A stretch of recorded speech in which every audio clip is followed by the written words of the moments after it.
Hi there, Stephen Jackson here from Gig Harbor, Washington, and I'm just making this little video to talk about my feelings about all the stuff that's going on with Diablo Immortal and Activision Blizzard. Just wanted to share my thoughts on what's going on right now, and I'm just kind of blown away by everything that's happening. It's just so bizarre and honestly a little heartbreaking seeing what's happened over these last few years. Um, when I was a kid and I remembered seeing, advertisements for Diablo 2 in PC Gamer magazines. And I actually had a chance to play the original Diablo when I was very young. I don't remember when exactly. It was a long time ago. But I remember I enjoyed the games very much. I never actually got a chance to play Diablo 3, but, like everyone, I was excited when the announcement was made. And um, I did like a lot of the interesting story beats they went with. And, the art style drew some criticism, but I didn't mind it. But it's now it's just kind of bizarre to see what's happened with Blizzard. I mean, I remember when Blizzard was starting out and, when they made their games, Diablo and StarCraft and Warcraft, and you could tell that, even in spite of the rough edges on the games, like they weren't flawless classics, but you could tell that the games were made with passion and love. They were made by people who said, hey, we've got an idea, we have a vision, and we know how to make it real, and we know how to make it enjoyable. And that, for me, was the thing that I loved, because it was just, these were fun games to play. They had character and humor and charm, and occasionally, really emotional moments. They drew you into their worlds. They made their worlds, believable, and, in spite of perhaps the more fantastical elements, these felt like places that had, a history, and the culture seemed realistic, and it felt like, you were looking at a world, a series of worlds that,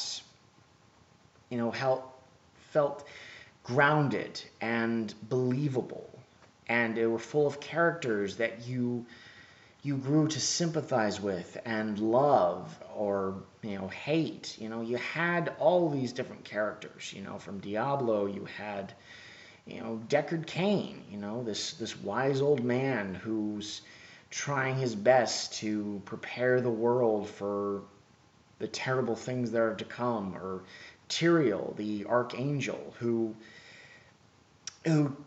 is faced with, trying to help mankind, but at the same time trying to follow the rules of his race. And, you've got Adria, who's the mysterious witch who turns out to have more nefarious designs, and, King Leoric, the brave, the heroic leader of his nation, who was slowly and tragically undone by the corrupting influence of Diablo, to the point where he even suspected that his own wife was conspiring against him, and allowed her to be executed on trumped up charges of treason. And then you've got StarCraft. You've got Jim Raynor, Sarah Kerrigan, Arcturus Menks, Artanis, Zeratul, Tassadar, Selendis, Matt Horner, Tychus Finley, Samir Duran, Gerard de Gaulle, Alexei Zhukov, uh, Edmund Duke. You've got all of these characters with their personality quirks and their motivations and their goals, their loves, their hates. You get the sense that these are people. And then, of course, you have all the expanded materials, all the books and comics and lore entries. And then, of course, you have Warcraft. You've got Thrall. You've got Ogrim Doomhammer. You've got Gul'dan. You've got Durotan. You've got Thrall. You've got Grom Hellscream. And then you've got, Anduin Lothar, Lane Rin, Medivh, Arthas Menethil, Uther Lightbringer, Jaina Proudmoore, and all of these characters. And you've got, the Night Elves. You've got Tyrande Whisperwind. You've got Malfurion and Illidan Stormrage. You've got May of Shadowsong. You've got all of these characters, and they're all so well designed and well made, and you feel like you get to know them and you get to love them or hate them. And that was the thing about Blizzard games, was that it wasn't just the gameplay that was good, it was that the worlds they made and the stories they built over time were really just wonderful. And the more people you played with and the more stories you shared, the bigger the community was. That's what made them great. And Battle.net helped as well, being able to meet with players from different cities, different states, different countries, and all be able to say, hey, we all love this great game. Let's share in the adventure together. And that's why Blizzard became a household name. That's why they won all those awards. That's why people went bananas every time a Blizzard game was announced, because this was the good shit. Like, when you played a Blizzard game, you expected really good quality games. This was where you went to get games that felt like they were made by people who wanted to make games because games were fun, and they wanted to make sure that the people playing those games had fun. Yes, making money was an important thing, but the priority was, let's make the best quality game we can so that people will continue to keep playing it and just enrich the community. And nowadays, it's gotten so stupid. Like, Diablo Immortal, when it was announced, I wasn't actually one of those people who was like, oh, it's a mobile game, oh, it's bad. I actually thought, you know what? If they do it right, this could be interesting. And believe it or not, I had questions. Between Diablo 2, Lord of Destruction, and Diablo 3, you've got a 20-year gap. You have no idea what's happened between those two events. The destruction of the World Stone and the campaign of the primeval. So the idea of seeing how the world kind of recovers from the events of Diablo 2, Lord of Destruction, was a cool idea. Seeing how the shards of the World Stone became these coveted relics that people were willing to do anything for. And seeing the forces of heaven and hell kind of basically scrambling to try and recover some sort of advantage against the opposing side. Because, the World Stone was a really big deal for the world of Sanctuary, and the loss of it was basically the event that turned the entire world on its head. So now you've got, all these different factions kind of just scrambling to, get their, I guess a way of describing it would be their slice of the pie. So seeing how, certain characters react and how the story evolves and how circumstances occur to bring the story from the death of Baal and the destruction of Worldstone to what's happening in Diablo 3. The burning of Tristram, the rise of Magda, the spoilers, the death of Deckard Cain. So the idea there was an interesting one, and hey, a portable Diablo game, that doesn't sound like a bad idea. I mean, if they had decided maybe instead of just being on mobile phones, they could do it on like the Nintendo Switch, that would be cool. But the way they went about it is just awful. Like for instance, that moment, I'm sure you know that moment from BlizzCon, when the guy asked, is this going to be ported to the PC? An honest question, a real honest one, because when you think Diablo, you think PC. I think Diablo 3 was the first one that was ever put on consoles. So that was a big step. So now people are legitimately asking, like, is there going to be a PC version of Diablo Immortal? Something to tide us over until Diablo 4 comes out.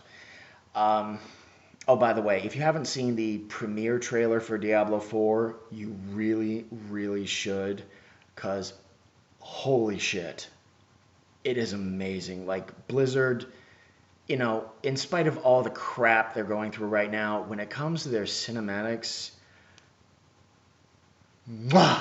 just gorgeous. Absolutely gorgeous. And just jaw-droppingly horrifying in the good way. The good way. So anyway, back to BlizzCon and Diablo Immortal. So the question, is Diablo Immortal going to be ported to PC? Now, Wyatt Chung could have said, at this time, we are focusing primarily on the mobile version. Now, in the future, depending on feedback, we might develop a PC port. That's all. That is on the table. We haven't made any commitments to it yet. Right now, we're focusing on the mobile version, but depending on circumstances, we may have a PC port. That would have been a perfectly acceptable answer. Just not saying yes or no, but it's on the table. But for him to go, don't you guys have phones? That's just like one of the worst examples of just callous, uncaring douchebaggery I've ever heard. It's like, yes, we have phones, but we also know and remember where these games started. Some of us have like really well-built PCs, and we want to see if we can play this game on there. And so, yeah, that just sent all my interest in the series into just the bottom of the valley, just into the garbage pit. And then it finally got released a few weeks ago, and oh my God. I mean, the horror stories we're hearing now are just, it's infuriating and heartbreaking. Because to hear about all of the pay-to-win crap that is in this game is just mind-boggling. I mean, people having to spend ludicrous amounts of money, like thousands, tens of thousands, hundreds of thousands of dollars of real world currency to get some of the most powerful items in game. It's ridiculous. Like, I remember all the early news stories, like the Angry Joe show, when they were talking about how, like, if you wanted to max out a single character, you had to either fork over 110 grand, or you had to play for 10 years. 10 years of nonstop play. What the hell? And then it just kept getting worse. You had all of these ranked gem systems. You had all these elder rifts and all of these crests and all of these hoops you had to jump through. All of these paywalls and hidden restrictions that prevented free-to-play players from getting the most out of the experience. And that's why the user scores for the game have just been absolutely abysmal. It's one of the the lowest rated games on Metacritic. It's right up there with, I'm trying to remember which Madden game it was. It was one of the more recent ones, but it was just, it's at the bottom of the barrel. I mean, it's like, you had Warcraft 3 Reforged, and that was a disaster, and that was heartbreaking for me, because I love Warcraft 3. Warcraft 3 was the very first Warcraft game I ever played, and I had a chance to play the other ones.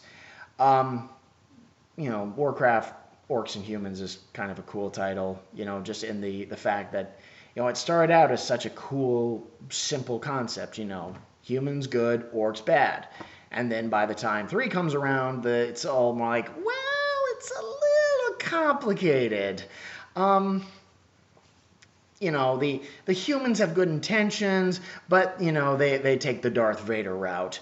And, the orcs are portrayed as, just like, tragic heroes. They mean well, but circumstances beyond their control have just completely altered their course and have forced them into committing horrible atrocities, and et cetera, et cetera. So, yeah, and it's insane just seeing how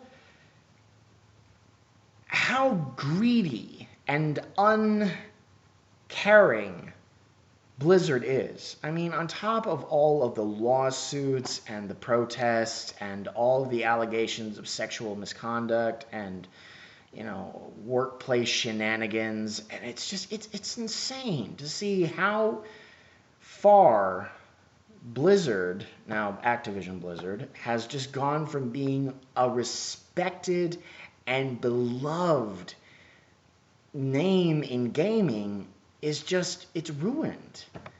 It's heartbreaking to see how this has gone down.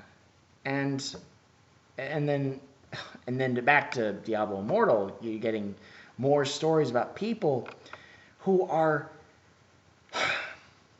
forking over tens of thousands of dollars on the slimmest of hopes that they can get a single legendary gem, because everyone's trying to get those 5 out of 5-star legendary gems.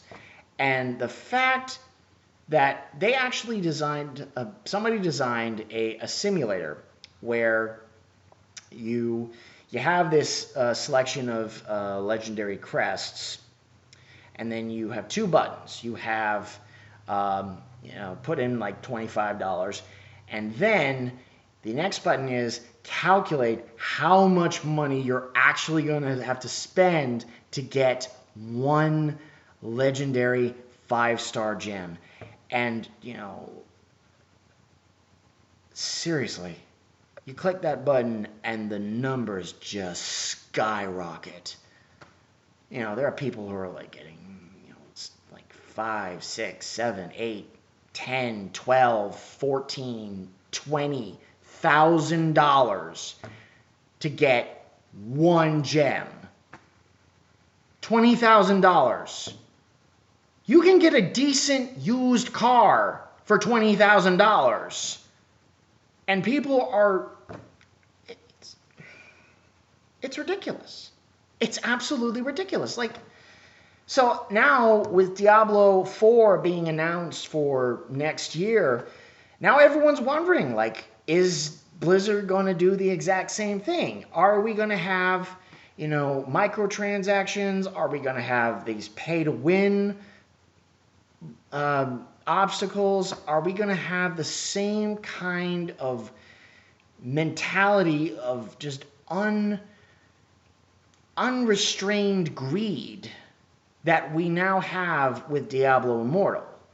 It's like, and that's the sad part, is that nobody's talking about, like, how's the story gonna play out? What's Lilith gonna do? Now that it's announced that she's back in Sanctuary and shit has officially hit the fan. We don't know what the story beats are going to be. We're not talking about it. We're not talking about the gameplay. We're not talking about the characters. We're not talking about the settings. We're not talking about the lore. We're talking about, is Blizzard going to use this game to try and extort even more obscene amounts of money from us? And it's just, I am really in despair, because I love Blizzard games.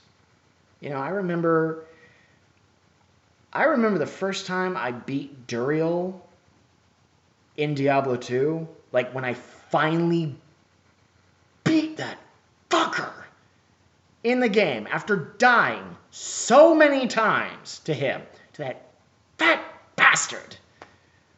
I felt like I won the lottery. Like, I was ecstatic. I was just like, oh my God, choirs of angels. I had, Ray Charles on the piano going, hey, or was that Little Richard? Anyway, I was ecstatic.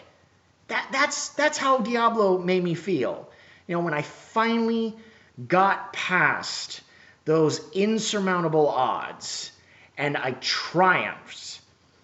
And then, after Lord of Destruction and just, when I finally beat Baal and I saw that cutscene, I was like, whoa, what's going to happen next? The World Stone's destroyed.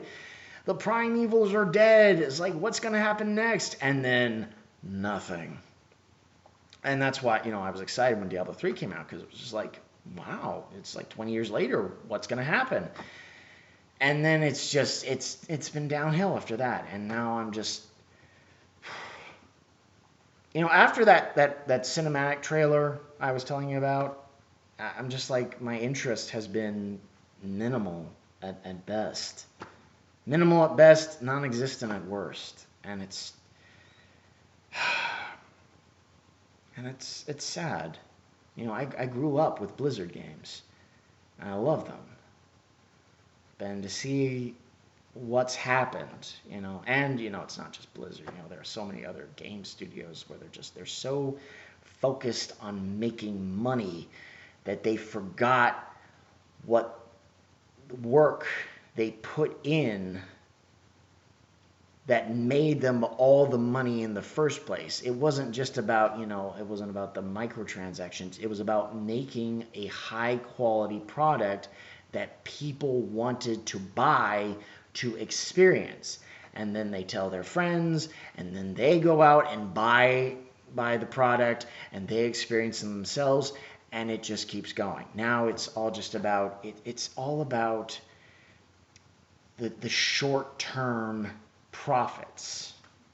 They don't care about the long term anymore. They don't care about, how are people going to think about this game, 2 years from now, 5 years from now, 10 years from now. It's not about the quantity. It's not about the quality.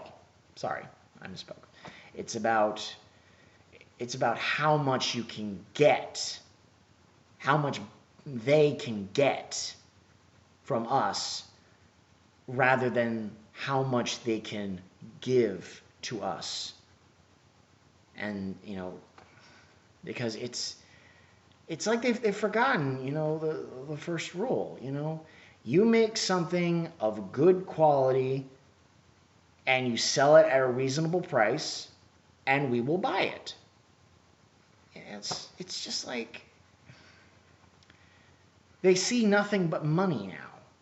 That's all that matters. It's not about the quality of their games. It's not about the quality of the treatment of their staff. It's all just about getting as much money as you can. And damn the consequences. And so that just makes me sad that we grew up in a time, a lot of us, in our late 20s, early 30s, when we looked forward to these kinds of games, and we were so happy. That's what I miss. I miss the happiness. I miss the joy. I miss the feeling of elation when you've overcome an insurmountable challenge in a game, or when you finally level up a character and you get that little reward. So you get that little happy feeling in your brain where you're just like, yes, I did this. I achieved this. I beat the game on the hardest difficulty. I beat it in the time limit. I did this. And I feel great. Nowadays, it's just, I'm playing this and I feel nothing except despair at best and anger at worst. So, yeah.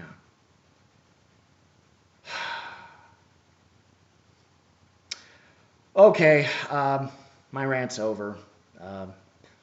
If you're watching this still, I appreciate your patience. So, those were my thoughts on what's going on with Blizzard and Diablo Immortal, and I honestly hope that sometime in the future there's a moment where the right people kind of have that epiphany and somehow are able to bring things into light and take things in a new direction. Because I'm not gonna lie, there is a little part of me that is excited about what's gonna happen in the future, but right now it's just all I'm just feeling is a lot of doubt and a lot of resignation.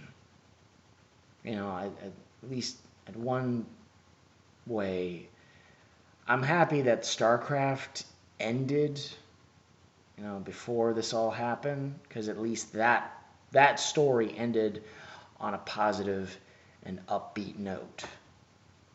Whereas with World of Warcraft, they just keep dragging it out. There's no satisfying conclusion to the story. They just keep adding on more and more and more stuff, and it's getting tiring. And Diablo, well, I've already said all I can about it. So, yeah. So, there's a little extra there. Well, rant's over. Thank you for your patience if you've made it to this point in the video. I thank you for taking the time to listen to me voice my opinions, and I hope whoever is watching, wherever you are, I hope you're happy, safe, healthy. You've gotten your COVID shots, you're driving safely, eating right, and generally living the best life that you can. This is Stephen Jackson from Gig Harbor, Washington State. It's 8:39 on the 29th of June, 2022. And And I hope you all have a wonderful day. Signing off.